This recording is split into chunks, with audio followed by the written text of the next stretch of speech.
Well, first I want to thank Senator Cruz and Senator Cornyn for always being so forward in welcoming us to their home state of Texas and for organizing opportunities for us to go and visit the southern border of the United States with Mexico. We have just returned from our southern border, and it is painfully clear that with Joe Biden's open border policy, our country is really at an increased threat for a terrorist attack.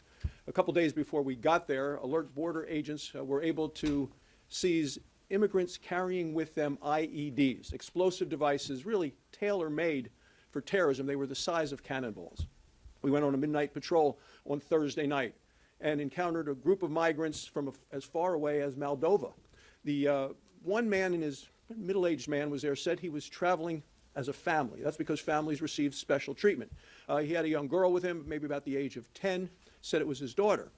She looked scared. There was no sign of affection, and there was no mother. You know, we used to do DNA testing to make sure this really was a family. No, Joe Biden stopped that testing, so now it's much easier to exploit children. You've seen the statistics, over 8 million border crossings, illegal border crossings under Joe Biden. Last month, another all-time high.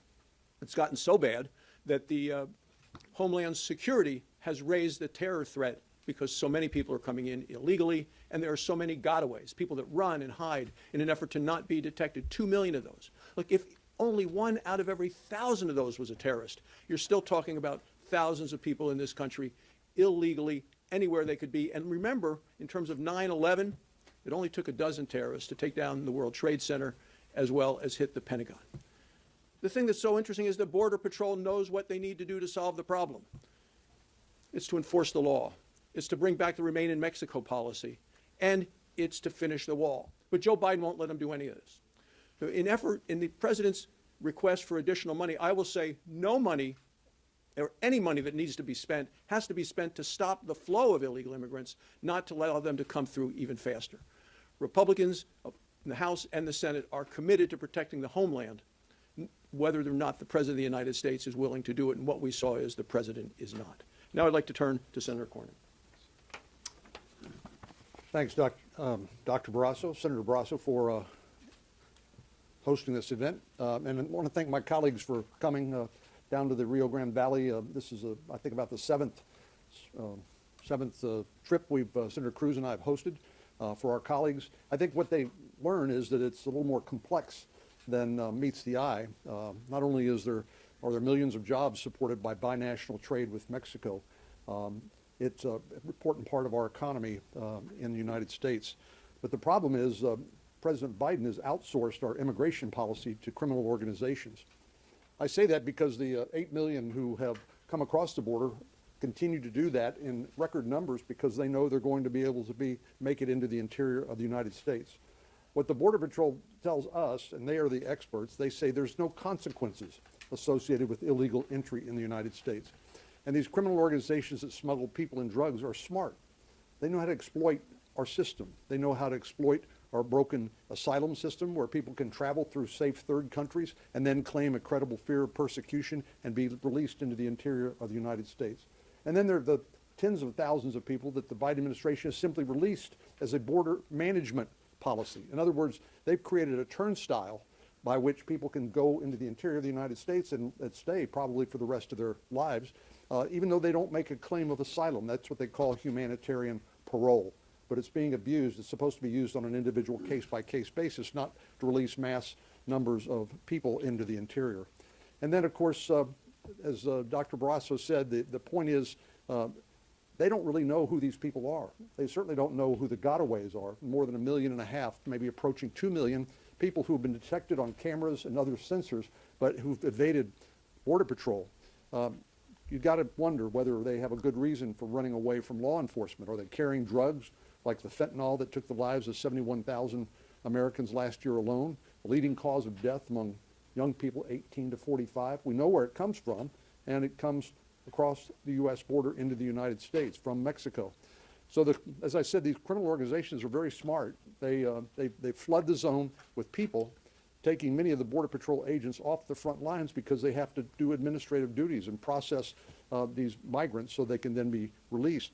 But they're not there to stop the drugs and stop the potential criminals and terrorists who are coming across the border. What's happened on October the 7th in Israel is a reminder that terrorist organizations can strike at any time. And while we know on September the 11th, 2001, 19 terrorists killed 3,000 Americans, we know that there have been hundreds or more of people on the terrorist watch list that have been detected at the border, but we don't know how many more, and the Biden administration can't tell you, made their way safely into the interior of the United States. In the Rio Grande Valley, we were told that recently that migrants from China, Russia, Iran, Saudi Arabia, and Nigeria, and other countries across the globe came to the border and were released by the Biden administration in the United States. This is dangerous, not only to Americans here living in the heartland of the United States, but also to the migrants themselves who are abused by the cartels, who care nothing about them as human beings and who view them merely as a commodity. So appreciate our colleagues coming back to the border with Senator Cruz and myself, and being able to come talk about what they saw and what they learned in a way that hopefully will help us enact policies that will protect the United States of America. Senator Cruz. For the past decade, John Cornyn and I have regularly taken our colleagues down to the southern border because you can't really understand what's happening there until you see it firsthand with your own eyes. We just got back from the border Thursday and Friday of last week. We flew out Thursday afternoon. We arrived in the Rio Grande Valley Thursday night. And the first thing five senators did is we went to the midnight muster of the Border Patrol agents. And we went there principally to tell those agents thank you. Those men and women, they risk their lives every night dealing with very dangerous human traffickers, drug traffickers, and they are frustrated beyond belief. They're frustrated because they risk their lives catching dangerous people and they turn around and their political superiors just let them go. And the next day they go back and catch the same people all over again. So we wanted to say thank you to them. We also wanted to listen to them. We sat there and just spent some time asking, what do we need to know? One of the things they told us about is the Biden administration just issued new guidance in the past year on pursuit of illegal aliens who are fleeing. And as they said, really what it should be called is guidance on non-pursuit. In that the Biden administration has prohibited Border Patrol agents from chasing any traffickers who are fleeing if there's anything about the flight that could endanger human safety. What does that mean? That means, for example, if there are more people in a vehicle than there are seatbelts, the Border Patrol is not allowed to pursue. And they said regularly they'll be coming up on a car filled with illegal immigrants, and the traffickers will tell everyone, sit up, so it's obvious there are 4 people in the back seat or 5 people in the back seat and only 3 seatbelts. Under the Biden administration's rules, they have to discontinue the pursuit and say, go on, keep carrying your fentanyl, keep trafficking people because we're not going to pursue you. They said now routinely, as soon as they see a Border Patrol agent trying to pull them over, they run a stop sign, they run a red light, they violate a traffic law. That, of course, endangers people's safety, but they know under the new guidance, the instant they run a stop sign, the Border Patrol is ordered to say, nope, never mind, we can't pursue you. This is an administration that doesn't want to secure the border. They want this crisis. Those 8 million people, the only thing Joe Biden and Kamala Harris and Senate Democrats want is 8 million to become 10, to become 12, to become 20 million. After midnight muster, we went out on midnight patrol with the Border Patrol agents. This is something I've done many times. Every time you're out on midnight patrol, within minutes you encounter groups of illegal aliens. I want to remind y'all, this is an experienced group of Capitol Hill reporters. You know that Karine Jean-Pierre stood at the White House podium and said, people are not just walking across the border, it's simply not happening. Now, there's a technical legal term for what she was saying there. That's called a lie. It's not an opinion. It's not one side said or the other side said. It's a flat-out lie. As I said in response at the time, Karine, you are welcome to come with us anytime you like. Pick any hour of the day. We'll go out for an hour, and I promise you we'll encounter a group of illegal aliens. But you know why she lies? Because she's counting on the reporters not to write a story. Today, the spokesperson for the President of the United States lied to the American people standing in the White House with a White House seal and did it at the direction of the President of the United States. The group we encountered is about 20 or 25 people. It's mostly women and children.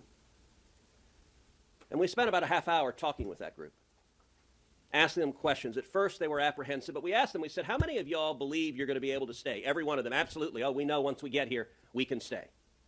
You want to know why there's a crisis? Because every one of them knows once they get here, Joe Biden will let them go. This group, I wish every one of you in this room had been there to see this group. There was one little girl, she was 13 years old. She was traveling as an unaccompanied minor. She had no family with her at all. We asked her, where are you going? She said she's going to see her tío. Tío is Spanish for uncle. Another little boy there was 15. Another girl was 16. They were unaccompanied as well. They were also going to see their tíos. There were lots of tíos that they were heading to.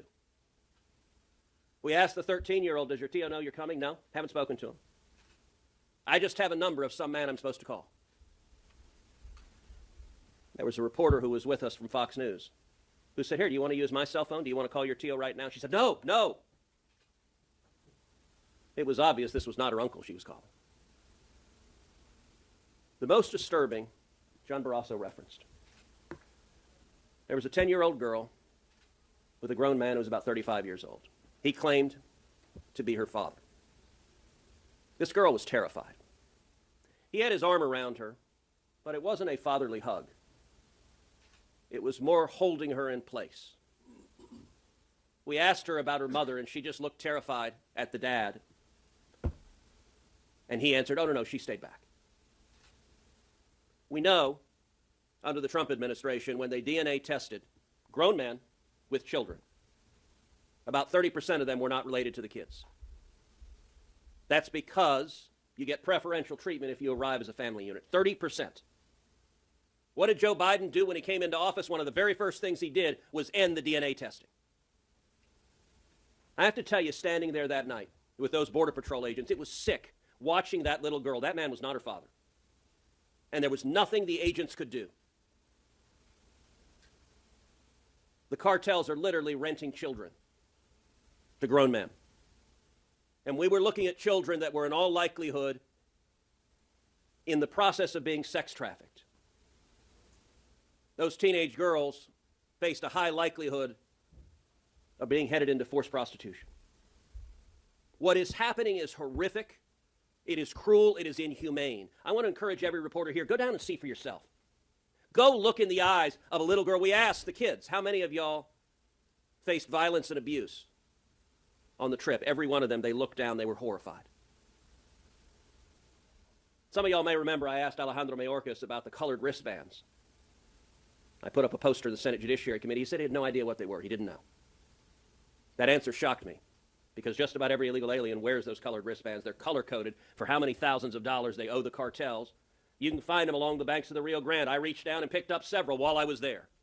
This administration doesn't care, and those wristbands are modern-day leg irons. It is utterly inhumane and unspeakable what Joe Biden and the Democrats are allowing to happen, subjecting children to modern-day slavery. This has got to end. Well, thank you all for being here today, and I want to thank Senator Cornyn and Senator Cruz for arranging our visit to the border. It was actually my fourth time being down there. I also visited as governor of the state of Nebraska.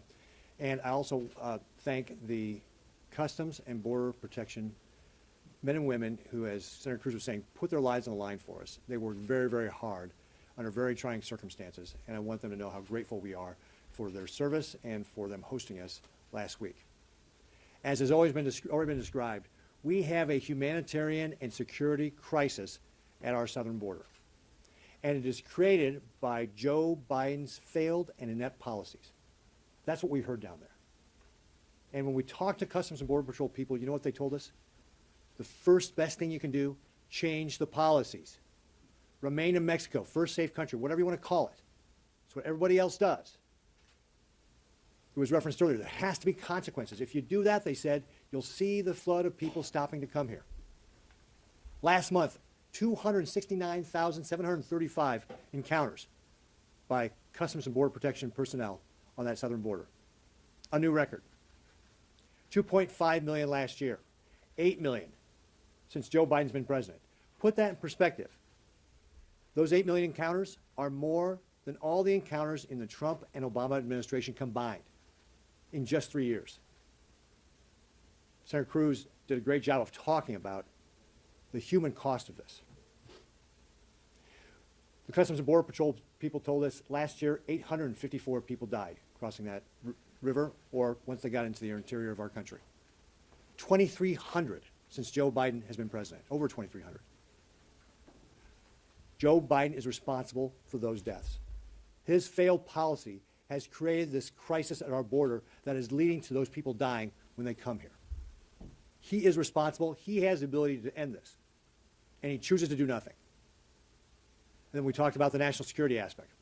Last month, 18 people on the terrorist watch list, 172 people all of last year. Again, put this in perspective, in years past, that number was single digits. We are opening ourselves up for a terrorist attack. Joe Biden has created this crisis. If he will not act, Congress must act. That's why we've introduced a variety of different pieces of legislation to address the issues of the southern border. When I was appointed senator, I told the people of Nebraska, I will work to secure our southern border. I'm working to keep that promise. But the single biggest thing we can do right now, the president has the power to do, which is change the policy. Go back to remain in Mexico, and you would have consequences for coming here illegally, and you would end the waves of people coming here. This must end. With that, I'll turn it back over to Senator Barraza. Questions? There are several future funding battles coming up on the appropriations front, the government funding front. I know they're separate, but the 17th deadline might be a CR. Do you guys envision a way to include border provisions in that? I know it's been discussed. I mean, where do those negotiations stand? That's exactly right. For us, it is critical that any of those negotiations include the things that we're talking about in terms of policy, funding related to the border. The president's supplemental package has a number of things in it related to the border.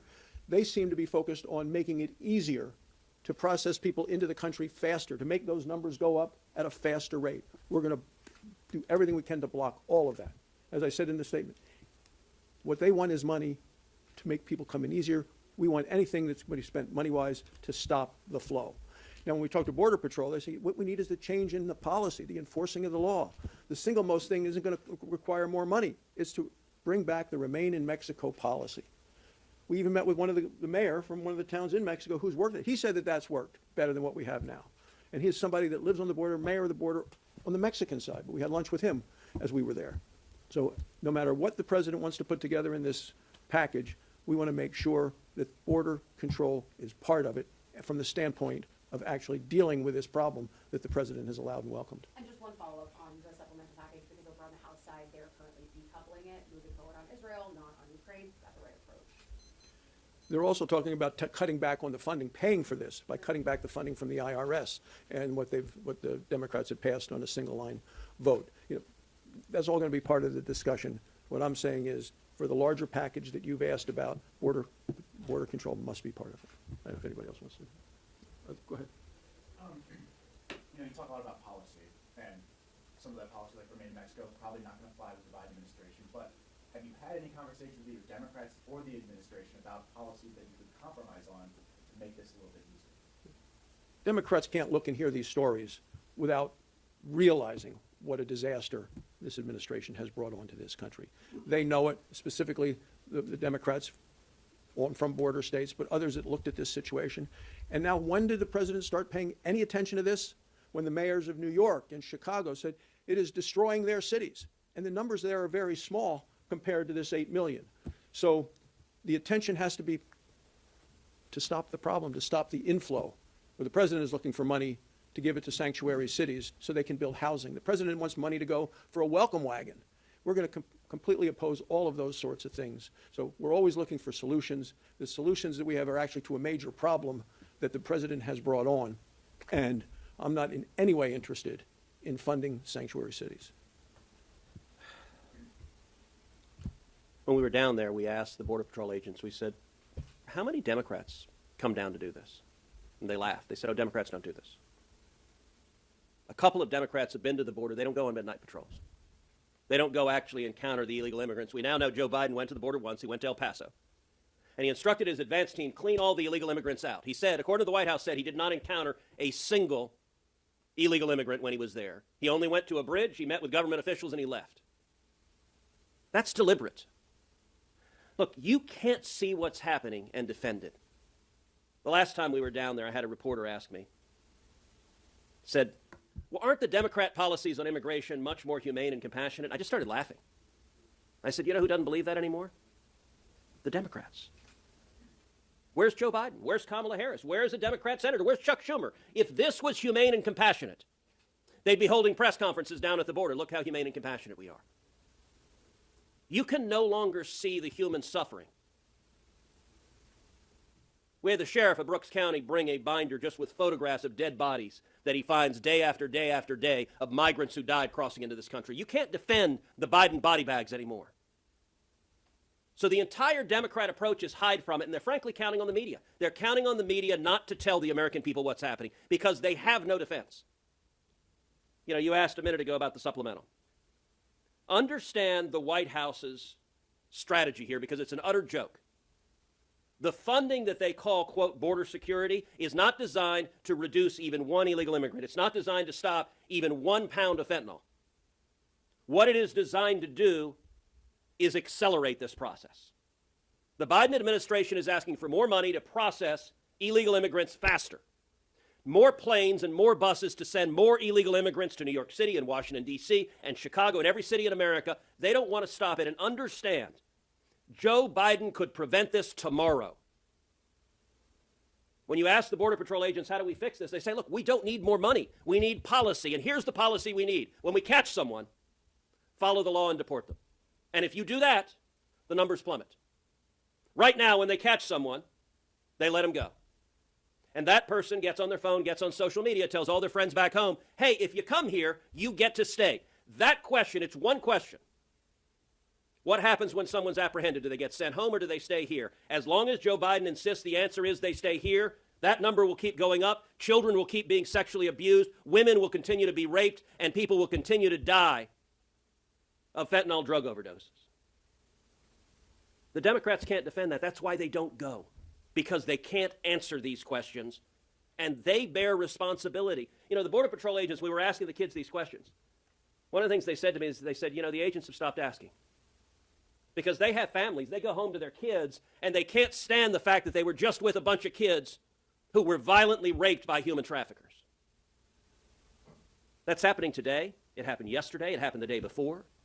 And it will continue happening as long as Joe Biden and the Senate Democrats want it to happen. And it's utterly indefensible. Three of us have the Israeli ambassador right now. So, Thanks. thank you. Thank you.